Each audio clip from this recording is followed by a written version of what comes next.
Well, I'd say that we are sports guys. I mean, hence the name, Total Sports Talk. We cover everything that we can, but if you know sports, there's just so much to cover. But I think really the root of the three of us, and I think I do speak for all three of us, is we are football. Football is our forte. It is our breakaway layup. It is what we are comfortable with that we could cover and be around 100% every time. And we're just comfortable with it. So I'd say that even though we are total sports talk and we will be talking about so much sports out there because there is so much out there, right now it's really crunch time with football, especially college football. And I think the three of us, it's just something that we just kind of hold dear to us because it is important to us, but it's what we know probably the most. So, don't get things twisted. We will cover plenty of sports. But right now, I think the three of us, we've just dedicated so much time to college football, especially because, well, rightfully so. I mean, it is one of the top things being watched right now. I mean, the game, if you guys did not see Ohio State versus Michigan, was one of the most watched regular season games in over a decade. I mean, this is how big college football is right now. It's just such a pivotal moment. But with that being said, I am your host, Matthew Raridan. We are Total Sports Talk Beyond the Light. And with me today are my co host. I have David Street, What up, everybody? and I've got Ed Smith. Welcome, y'all.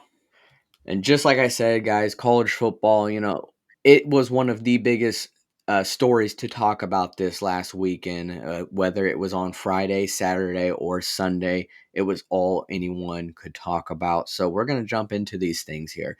I'm actually going to start talking about the Washington Huskies. If you did not see, they came in number 2 in the college football final rankings. And, they're the Pac 12 champ. And I think rightfully so. They are at this number 2 spot. And this is tough for me to say, guys. I am an Oregon Duck fan. But everything Washington did against us on Friday was perfect execution.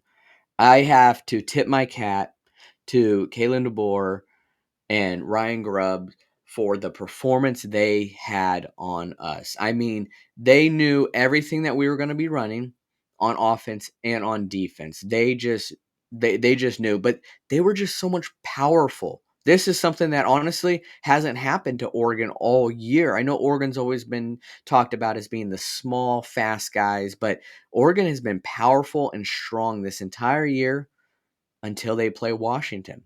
Washington is just that program right now that Oregon just cannot seem to get over. We have lost 3 straight matchups against the Huskies dating back to last year. But the Washington Huskies, guys, don't let them fool you. They are legit. They are here for a reason. They aren't being talked about enough, in my opinion. I'm not just saying that because they beat my team. Washington is a great team, and if you're giving them a month to get healthy, look out, guys. They have, don't forget, one of the top wide receiving cores in the nation. And with Michael Penix Jr., who has just been announced as a Heisman finalist, don't think he's been sleeping under a rock. This guy could still throw a dime, and he wants to prove that in this bowl game against none other the Texas Longhorns. So that is going to be an exciting game. But Washington Huskies, they earn their right to be there, and they are a phenomenal team on offense and defense. And I'm just really excited to see this matchup. But don't let Washington fool you guys being a little quiet throughout the regular season, though they're undefeated. They deserve to be there. And I just can't wait to see what the Huskies can do in representing the Pac 12 in its final year of existence. But another team that, well, they were undefeated all year and they have earned their spot.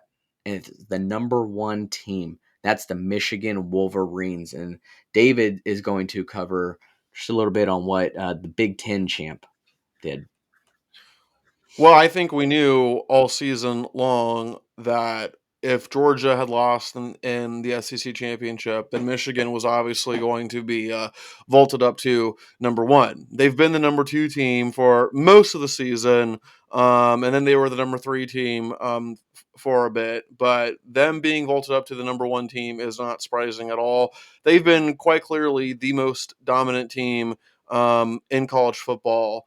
And Jim Harbaugh comes back. They beat Iowa 26-0, and I believe I've talked about it on the show before. But without Harbaugh, the Wolverines have won their games by single digits. But with Harbaugh, they've been smashing teams by 20 plus. So it's not a coincidence that as soon as Harbaugh comes back, that Michigan goes back to its dominant ways, right? And then what is their reward for being the number one seed? They get a date with Alabama. You just know that Michigan, that they were looking forward to playing FSU more so than they were looking forward to with Alabama. But hey, you know what? At the end of the day, you can go cry me a river. You're the number one seed, and you're also the same people who literally talked about beating Georgia. Like it was your number one goal, number one mission to beat Georgia. Well, that team just lost to Alabama, so now you get Alabama. I mean, if you want to show us you're the best team in the country, then you have an opportunity to go beat the gold standard of college football. Will it happen? I don't know. Probably not. And then obviously, we can't really talk about Michigan without mentioning their cheating scandal, right? Now, I think I've made my feelings on this very clear. I actually do not care one bit at all if Michigan cheated or not, because I think the NCAA is such a fraudulent joke of a organization. But my opinion doesn't matter there. And at the end of the day, those young men worked very hard for a 12-0, 13-0 season now. So it'll be interesting how things play out in the playoffs. But Ed, I understand you got some thoughts. What say you? Well, I do have some thoughts on Michigan, and I'm looking forward to seeing them in the playoff. But you know who else I'm looking forward to seeing in the playoff? Texas Longhorns. They Yeah, we became the Big 12 champs, and there is so much congruency with them being Big 12 champs. There's so much congruency with them being in the playoff right now because just last season, we wound up playing Washington in the Alamo Bowl. We unfortunately lost that game. But then after that, we get a date with either a team that we played this season, or we get a date with a team that we're already scheduled to play next season. So there's a lot going on right there.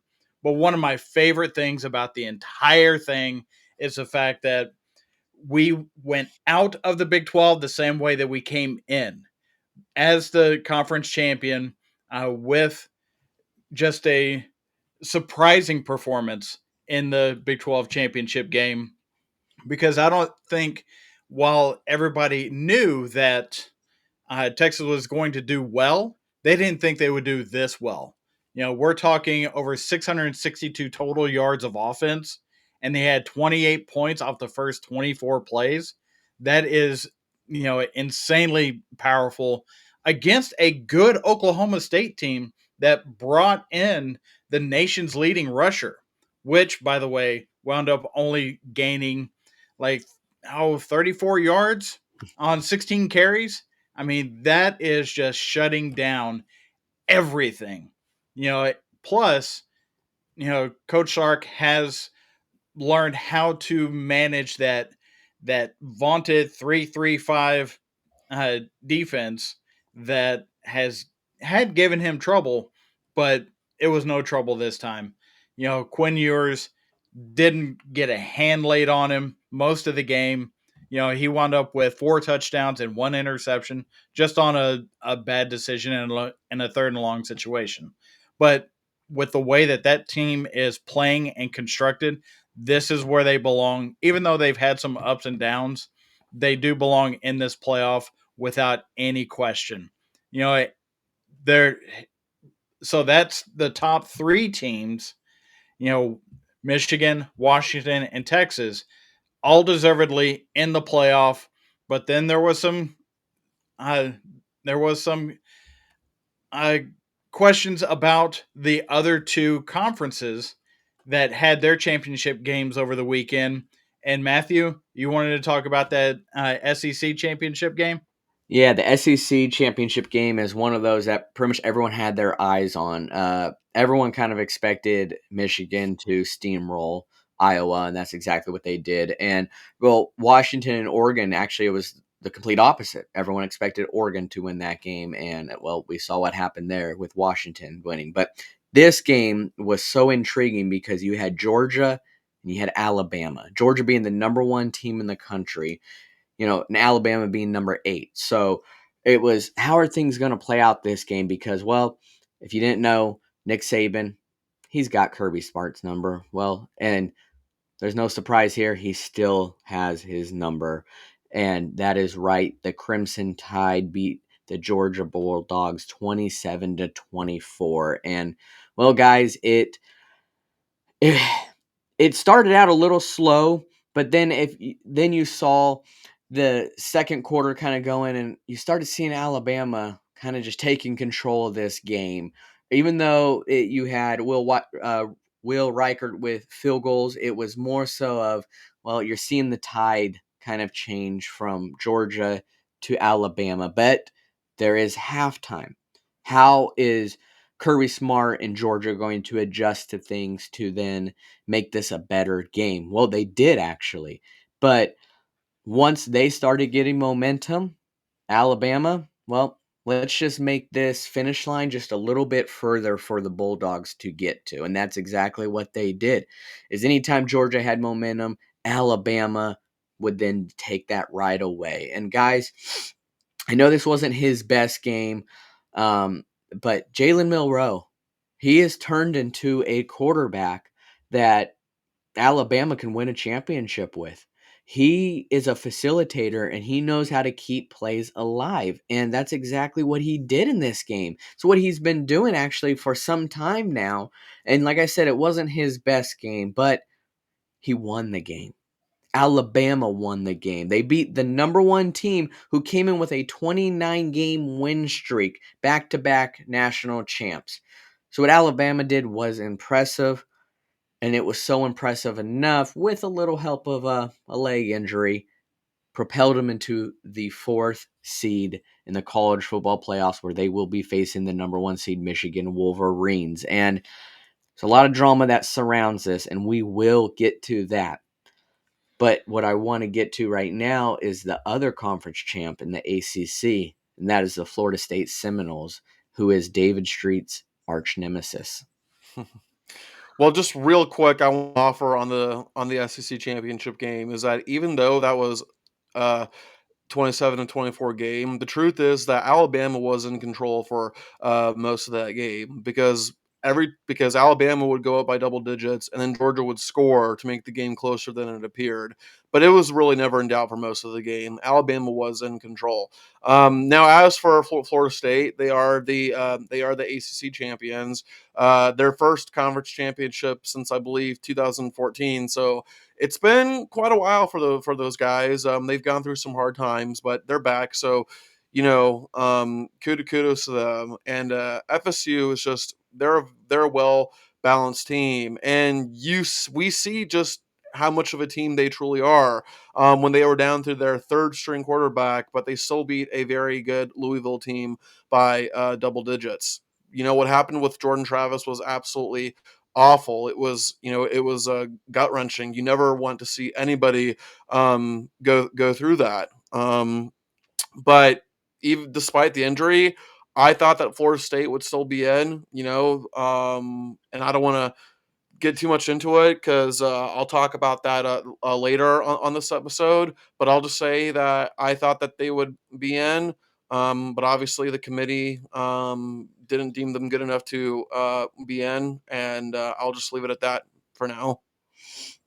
Yeah, so if you haven't caught on yet, we have the 1 through 4 right now. We have the Michigan Wolverines at the 1 seed, Washington Huskies at the 2 seed, Texas Longhorns at the 3 seed, and the Alabama Crimson Tide at the 4 seed. And we're going to round it out here with the 5th and 6th seed at the 5 seed, we have Florida State Seminoles, and then at the 6 we have the Georgia Bulldogs. And the reason I'm talking about this is because we're going to cover these rankings in a little bit more depth right now, because there's a lot of drama that surrounds these rankings. Not necessarily 1 and 2; those were shoo-ins. They were.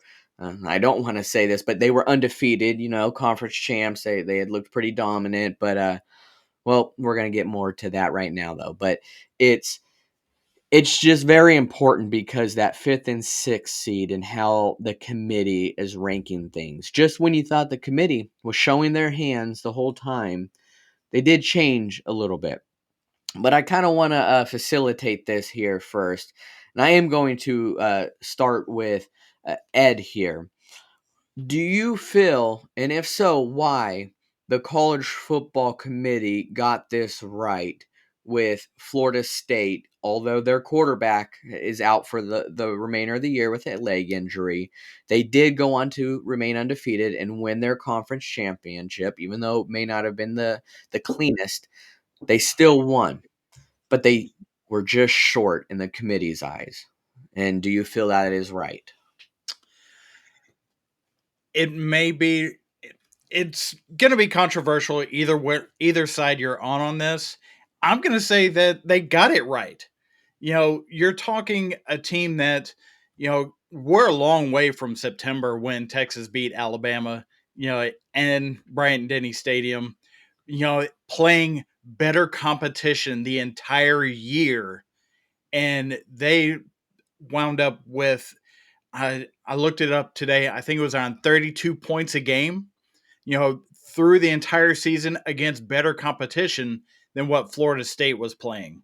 When you look at strength of schedule through statrankings.com, they do have Alabama at number 2 in strength of schedule for the entire season. Florida State's at number 16. You're looking at a team that played 5 ranked opponents, you know, throughout the course of the season versus 2 ranked opponents. And here we are at the end of the season dealing with a horrific injury by Jordan Travis. And I feel terrible for him and I feel terrible for his team. But when you're looking at getting the 4 best teams in the playoff, you are looking at getting Alabama in over Florida State, because Florida State is not the best team to go in that spot after what has occurred over the past 3 weeks. You're over the past 3 weeks, Florida State's offensive production has dropped 13 points a game and 152 yards per game. That is a massive number that brings them way back. If they were not playing the likes of uh, one of the directional Alabama schools and non-ranked, non-bowl qualifying, sorry, David, Florida team, as well as Louisville, who has just come off of a rival loss, I don't think that you're looking at having the same, record. You're not having the same success that demands them be in the conversation of the top 4 teams in the country. Alabama, on the other hand, they actually increased their point production over the last 3 games of the season and yardage gained over the last 3 games of the season. So you're looking at a team that is playing more ranked teams down the stretch and getting better as you go along versus a team that, despite the losing the most important position in the sport, you know, that person's gone. That person is not coming back for the playoff. They would be trotting out some basic dude out in Section C, row 14, to play quarterback for them. Whereas Alabama has Jalen Milroe, whom we have seen come up big in big situations, and that puts them ahead of Florida State at this point. Yeah, you bring up some really great key points there and points that need to be made on this specific topic because you're going to get opinions left and right, rightfully so, with this being such a big issue. And it is, and we do need to note this is the last year of the 4-team college football playoff, but next year we're going to see the same thing. There's going to be the number 13th team that didn't make it, and there's going to be drama regardless. But this one just was a little bit more because the committee did have to make a decision here on it was going to be a first, uh, whether or not they chose an undefeated conference champion or the SEC conference champion. Because since its existence in 2014, they have not strayed from that. But 1 second, that is an undefeated in SEC play conference champion.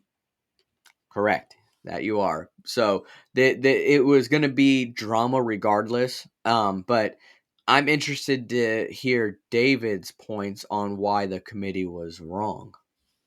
Well, it's really hard for me to argue against Ed, and the Florida fan in me pretty much wants to agree with him. And I just feel so disgusting having to defend FSU here. And in fact, literally, yesterday I fully supported the committee's decision to leave FSU out. In fact, for full transparency purposes, if you go on my Twitter is public. You can see everything that I've posted. You'll find a tweet from me where I say if it was up to me, I would have kept FSU out, right? And then I just spent the next day just like really debating inside my head if they deserve it or not. And then I came to the conclusion this morning that I really think that they got the shaft. So I changed my mind, and that wasn't easy to do, especially being a Florida fan. But I just don't understand how you can penalize FSU here. People will say that they have played an easy schedule.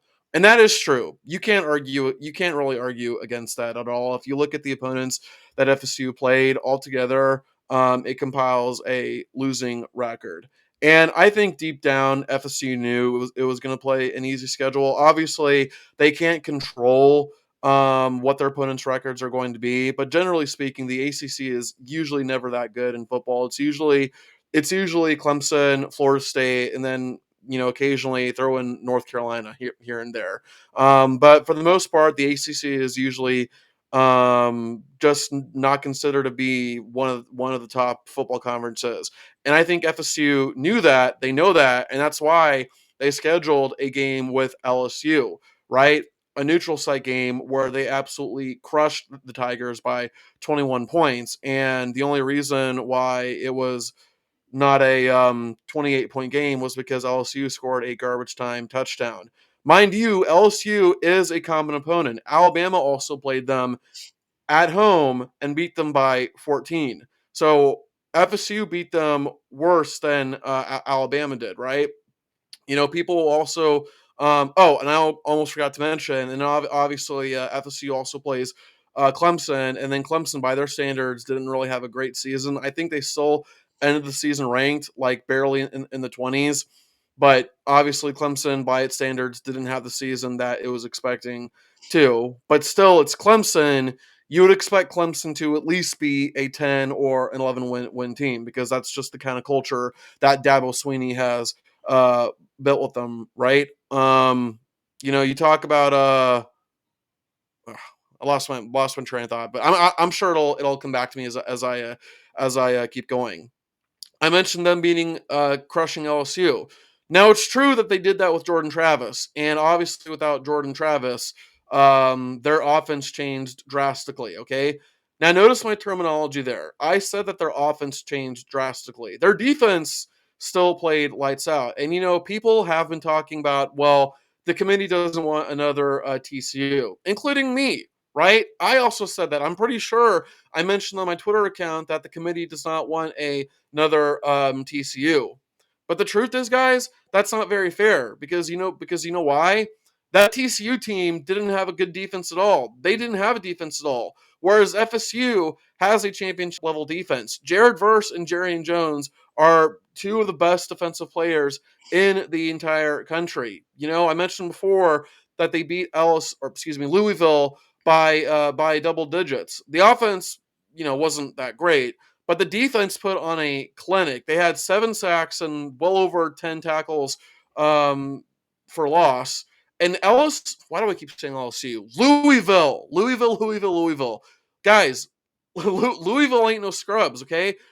They beat a very good offensive team. Louisville came into the ACC championship averaging like 33 points per game and 433 yards of offense. So it wasn't like they just beat some scrub Louisville team. And people want to talk about the eye test. Well, let's take a look at Alabama. They lost by 10 to Texas. And again, I've said this before and I'll say it again. That game was not as close as it looked. Texas crushed Alabama. Okay, they struggled with the USF team, right? They needed a miracle to beat a 6-6 Auburn team. Now, give credit to Alabama, right? They won those games, and so at the end of the day, the only thing that matters is results. But like I said, FSU did not do anything wrong. And what's funny? Alabama being in the playoffs, I don't think that's egregious either. They're 12-1. They now have the best win in college football when they beat Georgia. I don't think Alabama being in is egregious either. And man, I really wish I remember what else I was going to talk about. The other point I was going to make, because I thought it was a really good point, but oh well, I'm sure it'll come back to me later. But guys, at the end of the day, this just shows why moving to a 12-team format is necessary. And just a couple more points I want to make here. I thought Tim Brando made a very good point that even though FSU is a national brand, they've been out of the spotlight for quite some time, and they just don't have the special privileges that Alabama does. Alabama brings in money, FSU does not. Well, hold up. Alabama brings in more money than FSU does. Like it, hate it, that's just the truth. And this was a lose-lose situation for the committee, and this was never going to end without one fan base being pissed off. And it just so happened that this was FSU that was pissed off. And then last thing, guys, I'm sure you've all seen the tweets from FSU fans. They are pissed. But you think FSU fans are pissed? I promise you that if Alabama got left out, they would have handled this so much worse, man. So much worse. I got to tell you, I got to say, there's 2 people that I think FSU should be mostly upset about. And one of them is Rob Roberts, the defensive coordinator for Auburn, not teaching basic Hail Mary principles for in-game situations. And 2, Chris Del Conte, the athletic director for Texas. Because in my opinion, if Texas had not scheduled that game against Alabama, then there would not be Texas in the 14 playoff. It would be Alabama and FSU, but because we as Texas beat Alabama in season, that is a better win in season, because you're right. Alabama beating Georgia is a great win, but that isn't in the regular season. That is postseason play. So as far as regular season, the Texas win I think is better. But to your point, to the point, if Texas had not beaten Alabama, I think they get left out, because if Texas had played like some poor scrub team like Connecticut or something like that, then as opposed to playing Alabama in that second week, then it would be Alabama and FSU strictly off of the resumes thereof. But that head to head does matter, and it does count. Yeah, I think one common ground here that we could have is the committee is very inconsistent. And, about 2 weeks ago, someone contacted me that was watching the show. They weren't a big college football fan. And they said, one thing that I learned today was I didn't know that in college football, your team could probably go undefeated and you may not make it. I said, well, in reference to Florida State, because we were already talking about this argument, 2 weeks ago, because, well, we kind of foreseen this happen. And it's true. We just saw that happen. An undefeated team, a conference champ, did not make it. And that's why we're having this debate here. But really what I want to talk about is let's go back a couple weeks on these rankings here, because I talk about them showing their hand and then changing things. And we had talked about this was after Jordan Travis's injury. Washington leapfrogged Florida State. The question then was, well, was this because Jordan Travis got injured or because Washington's a better team? Well, Washington was the better team, yet they were ranked behind Florida State actually for a couple weeks. And then Jordan Travis got hurt and they jumped them, where I feel like rightfully they should have jumped them a couple weeks prior. So I feel like, well, the college football committee was kind of showing us, well, we're already moving Florida State down that list already because of this injury. And you guys can agree with me, you could disagree with me, but I think when that clock hit 0 and Alabama beat Georgia, their mind was already set then. This wasn't an issue that they were going to be losing sleep in the middle of the night. I truly feel like they had their mindset the second Alabama beat Georgia. The clock struck 0, and well, that was all she wrote. No matter what Florida State did, that truly they could have pulled Cardale Jones and won 49-0 against Louisville, and I don't think it still would have mattered. So that's just where I feel on things, and I really love the points you guys brought up on why they were right, why they were wrong, because I think that you guys are both right in your argument. There could be two things right at the same time. Is Alabama do they have the best 4 teams in? I do believe so. But then again, it's all about who's the best team and who's the most deserving. I do think Florida State is deserving to be that number 4 spot. They were not the best team, but they are the most deserving because of what they did all year, and especially what they did when their star quarterback went down. Just like Ed said, the quarterback is the most important player on that field, on that team, and they lost him. But what did they do? They kept their heads up still, and they still won the remaining of their games, especially a rivalry game where anything can happen in a rivalry game. So I think Florida State did do enough, and I think that it's not fair to, I'll say, punish the rest of that team, because the rest of the team worked their butts off, guys. And I'm not saying Alabama didn't either. I'm not saying Georgia didn't either, or any of these other teams. But when it came down to it, they worked their butts off and they won the game that they needed to win. But at the end of the day, they were already counted out, I feel like. But And yeah. I just want to add one more point. The biggest reason why I think FSU got screwed points to the inconsistent logic of the college football playoff committee.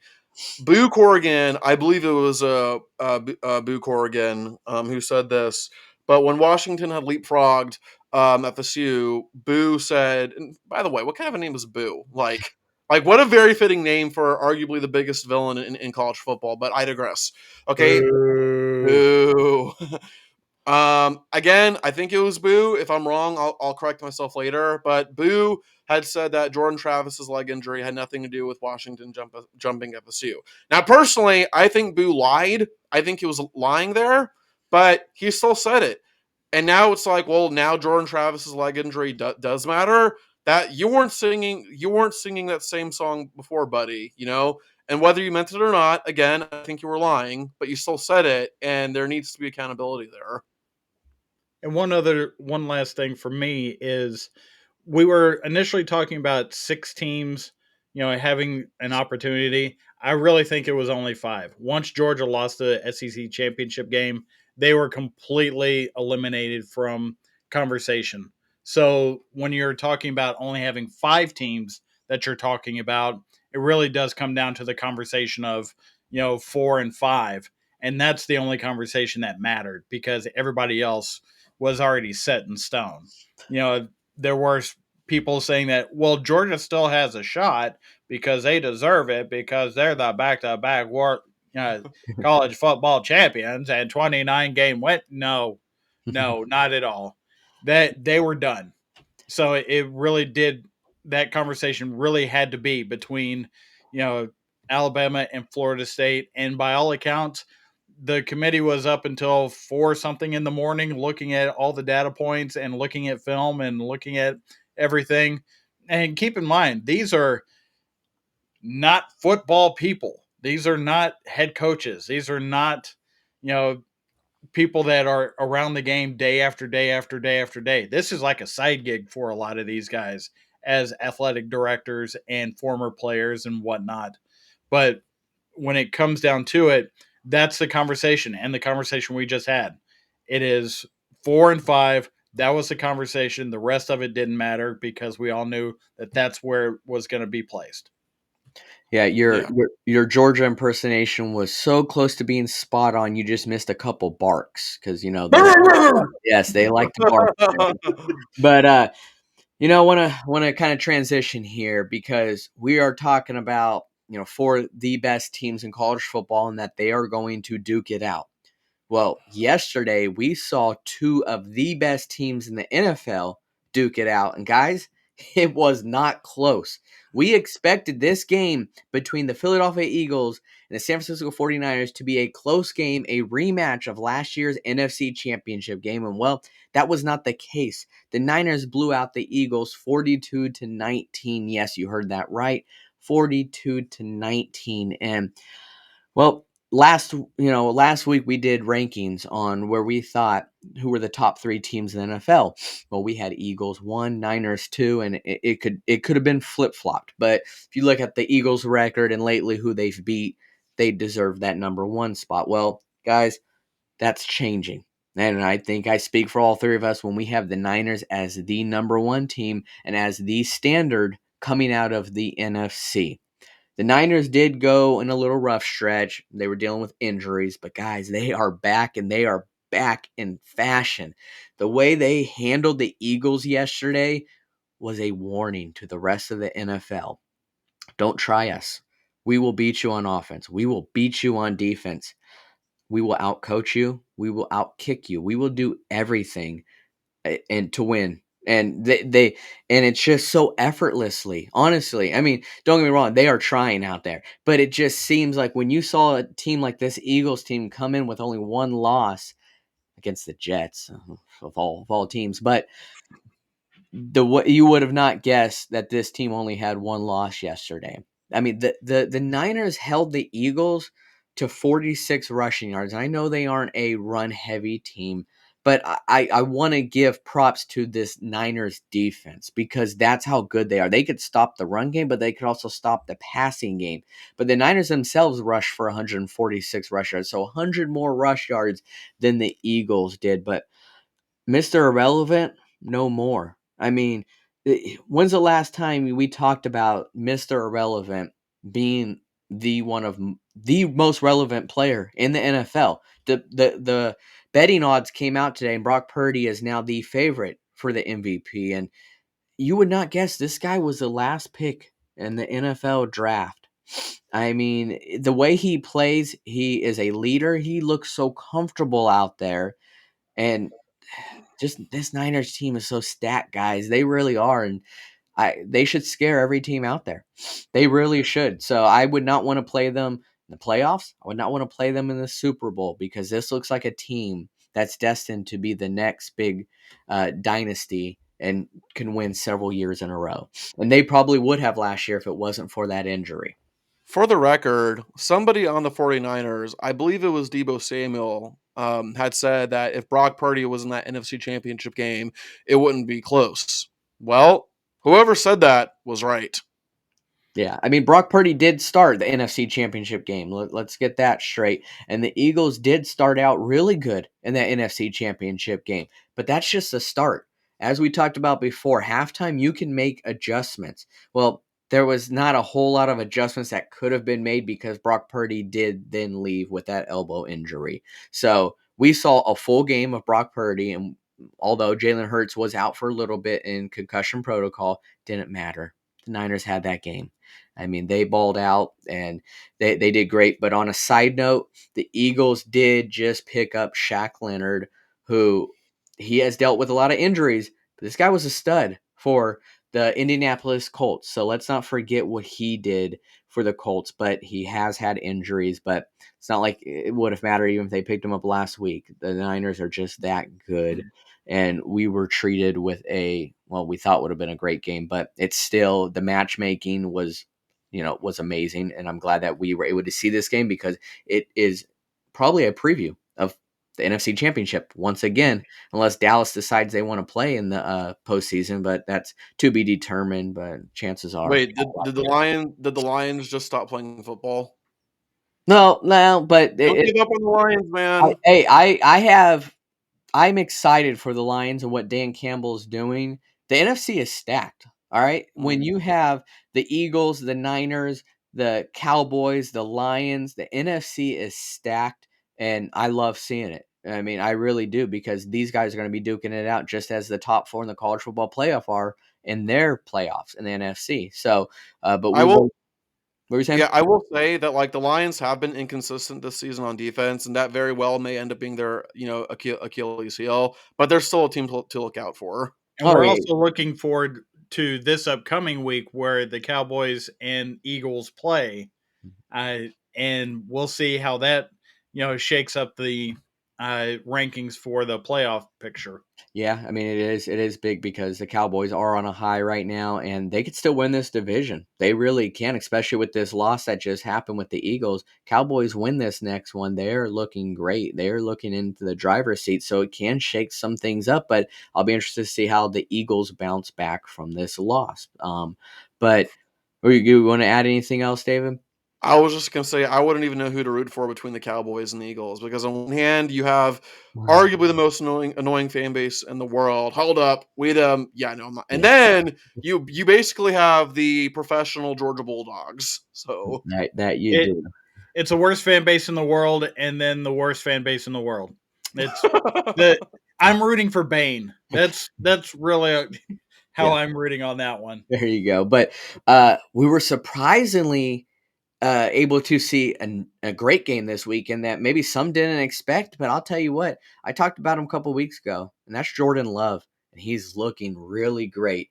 And they hosted the Kansas City Chiefs, and Chiefs may be on a decline. But Ed, tell us about your Go Pack Go. Well, last night we saw a game that featured Patrick Mahomes in his first game at Lambeau since he's been in the league. Which is kind of a weird thing to say because he's been in the league so long at this point. But with him making his first start at Lambeau, you would think, it's Sunday night. We're going to talk about, Patrick Mahomes and Taylor Swift and her boyfriend and all that stuff. Travis Kelce. Uh, For now. but no, we're going to be talking about Jordan Love because in the end, Jordan Love actually outplayed Patrick Mahomes, from a statistical point of view. But Mahomes and Andy Reid, they just stick around and they stick around and they stick around until it becomes an option for them to win at the end, in which they do most times. But you're talking about the game last night. It was a very efficient game. There were only 15 possessions the entire game, which is not normal. There were only 6 in the first half. They were long, sustained drives that went the full length of the field. At the end of the first half, it was 14-6. After a couple of field goals for Harrison Butker, go fantasy team. And I had Jordan Love with a couple of touchdowns. So you really saw, Jordan Love outshining Patrick Mahomes. But there you had Mahomes just kind of laying in the weeds, and they just would not go away, would not go away. They kept up, all the way to the point where, we actually got down to where the officials made a difference in the last minute of the ball game. there was a lot of controversy in the last 60 seconds, which was insane because the entire game was officiated very well Mm. until we got to that last minute. Crazy play happens. They get that right, but then a defensive pass interference on Valentine, doesn't get called. Travis Kelce gets shoved in the middle of a Hail Mary at the end of the game. But in the end, we have Green Bay winning 27-19, which puts them in the 7th seed of the playoffs. I talked just last week how they're going to be the team that gets in. This is going to catapult them because right now, with the results of this weekend, the remaining teams on Green Bay's schedule have a combined win percentage of 331. They're getting in. Just simple as that. It's And definitely hard to imagine. yeah, Yeah, no, I was just going to add, it's hard to imagine the playoffs without Green Bay. well, we'll be there. It'll be fine. Ed's Like, feeling confident. It's We're gonna going to hold you to that, okay? okay. We're going to hold you to Kansas that. City is still 2 games up in the AFC West, so they're not going anywhere either. So we'll see how the rest of it turns out. But it was a nice, fun, efficient, good, well played game. From start to finish last night. It wasn't wonky and crazy and goofy all the way through like some games can be. It was just good, consistent football all the way through. Yeah, and one thing that I had brought up earlier, this was on Twitter, and I want to hear your guys' fans' opinions. Drop this in the comment section. Is do you feel the Hail Mary is the only play that does not call pass interference? I mean, this is usually always a very rough play at the end of the game, usually, and chances are 9 times out of 10, there's usually probably a pass interference on the defense. Do you think it should be called or it shouldn't? But a really quick one thing that I also do want to say is Kansas City Chiefs, Patrick Mahomes, they're a lot like Steph Curry and the Golden State Warriors. You may think that they're out, but they're just couple three away. You have Steph Curry, you have Klay Thompson, the Splash Brothers. They are just a couple threes away of being right back in this game. Well, same thing with Mahomes.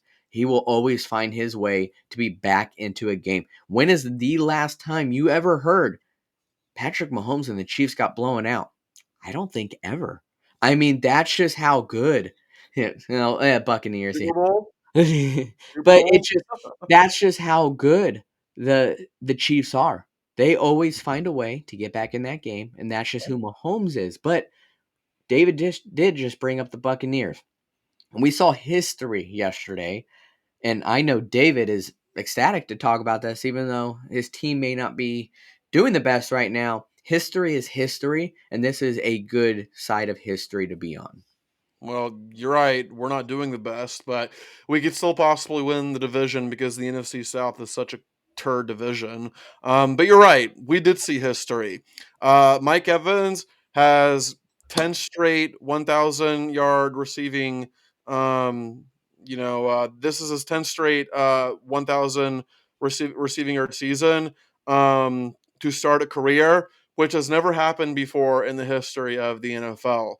Go look up the word consistency in the dictionary, and you will find a picture of Mike Evans. He's not a flashiest receiver, which is why he will never be mentioned among the best receivers, like with Justin Jefferson or DeAndre Hopkins.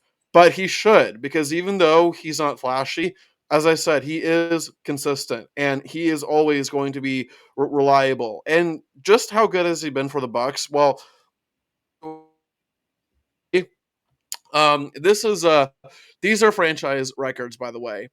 Most receiving yards in the season, most receiving touchdowns in a season, most receiving yards in a postseason game, most consecutive games with at least one touchdown reception, most games of 100 yards receiving in a career, most receiving yards per game in a career, most consecutive 1,000-yard receiving seasons, which is what we were talking about before, most seasons of 1,000 yards receiving, most receiving touchdowns in a career, most receiving yards in a career, most receptions in a career, and most total touchdowns scored in a career. Mike Evans is best receiver in Tampa Bay Bucks history. He's the best offensive player in Bucks history. You know, a franchise that is just not really known for producing offensive firepower. Mike Evans stands alone amongst everybody else. Yes, that even includes Tom Brady, because even though Tom Brady is the greatest NFL quarterback of all time, guys, he was with us for only 3 years, 2001, 2020. Yeah, 3 years. Whereas Mike Evans has been here for a lot longer than that. You can't deny just how good and how important he's been for our franchise. And listen, I don't know what's going to happen with the contract situation. I hope that he comes back, but if this is truly his last year, then Godspeed to him, because he has been nothing but a class act for the Tampa Bay community. So yeah. Yeah, Hey, David, am I right uh, in that the next closest in consecutive seasons of having 1,000 yards receiving is Randy Moss at 6? That sounds about right to me. Yeah. Now, you will never ever hear me say that Mike Evans is a better receiver than Randy Moss was, okay? Because that's just not true. But still, at the end of the day, you cannot argue with consistency. And that's what Mike Evans is. Consistent. that's exactly what I was going to say. Is Mike Evans is the definition of consistency. And here's the thing: other star receivers in the NFL, if they were to go through the quarterback turmoil that he has dealt with as a Buck and still put up those numbers, they would get that. They would get this attention as well. But they don't, because Bingo. Mike Evans he's gone through the Jameis Winstons, the Baker Mayfields, Tom Brady. I mean, I don't really want to bring up his name because he's the best. But Ryan Fitzpatrick, I'm pretty sure, was there. I mean, the Bucks Josh have had, Freeman. yes, they've had just about almost everyone at quarterback, and who's still putting up numbers? That's number 1-3. That's Mike Evans. So shout out to him. What a phenomenal career he's had. It is not even. It's not over yet. It's not close to being over yet. But he is just as consistent as you can be, and he is a wide receiver you want on your team because of those numbers. So And then one last thing I'll add here is, remember, he formed a dynamic duo with Johnny Manziel, Johnny Football, in Texas A&M. Well, one is still playing in the league and producing at a high level, and then the other one, I'll be honest, I have no idea what Johnny Football is up to now. I hope he's doing well, but there's a reason why he's not in the NFL anymore. yep, there's definitely a reason. And Mike Evans, he is doing all the right things that he needs to do, and he deserves respect. So these contract negotiations, how things are going to play out, I'll be interested to see, because he does deserve to be up there with the rest, because he's proven that with his consistency and with some piece of trash quarterbacks. So that just shows you how great of a receiver he is. So without that being said, but that is about all we have today, folks, for you guys. We always appreciate you guys tuning in, all that you do for us, and we hope to return the favor. But if you could hit that like and subscribe button, share these videos, put in the comments how you guys are feeling. Do you think Florida State got robbed? That's a big one. I mean, we want to hear what you guys think, or did the committee get it right? So please put that in the comment section, and share these videos with people. We greatly appreciate that. So, but until next time, guys, we are rounding third and we are headed for home.